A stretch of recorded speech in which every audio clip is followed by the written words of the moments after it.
9 minutes have gone by and I'm still staring at the truck.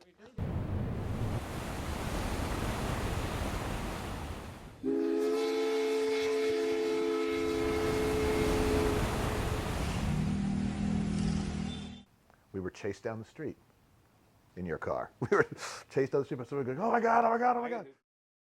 There's an idea here that originated, I think, here on Nantucket, and it was an old Quaker phrase called a Rantum scoot, R-A-N-T-U-M. And the idea was it was a journey with no destination. That to me is what this car is for. That's actually our license plate on our other Land Rover.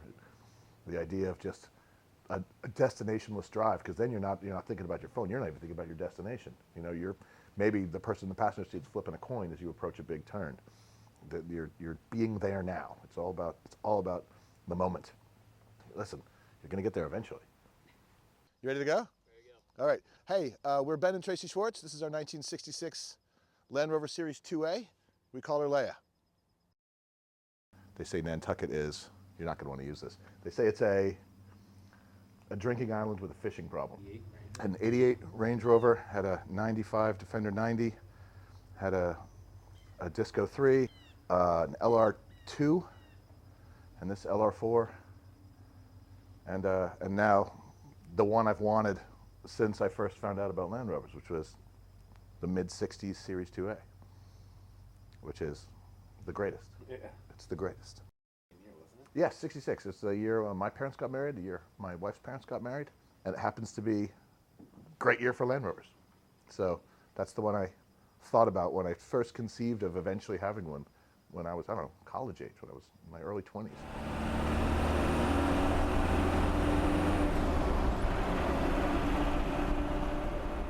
I wanted the authentic, I wanted as authentic experience I could get while still being able to make it up a hill and being able to stop quickly. So I wanted modern brakes, and I wanted modern shocks, and I wanted an engine that could pull a bit more. So I wanted something with a bit more oomph, but I wanted it to be a Land Rover make. And I have great respect for the people who are like, oh, I want a modern American six-speed, I want a modern transmission, I want modern brakes. That's great if that's what you want to drive. But for me, it had to be like this. That's something I appreciate about Himalaya, that you're going to deliver the driving experience that the customer wants. And for some people, that's going to be a six-speed automatic with power steering. But I wanted as much of the 60s experience as I could, as long as it had the power to get up a hill and the brakes that can bring me to a stop real quick and shocks that make it so I don't feel like a pile driver to my spine when I go off-road. Because we go off-road a lot. We take all of them off-road.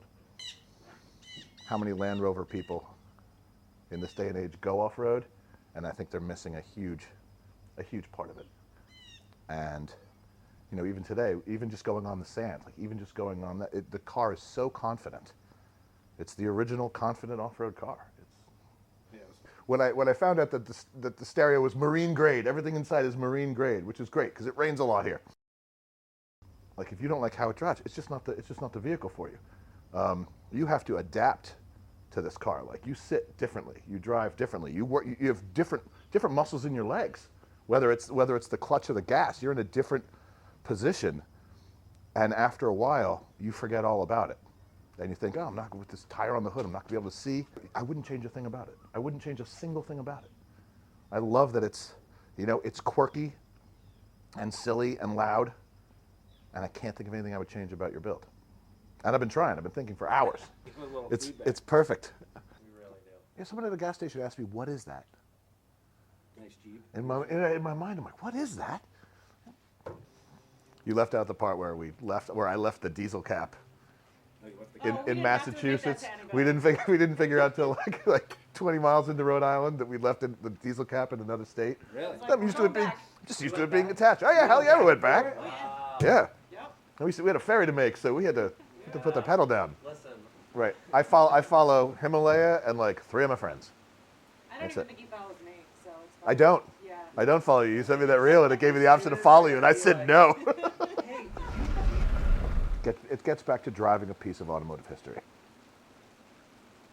And just being, like you said, in the moment, just putting down everything and just drive the Land Rover.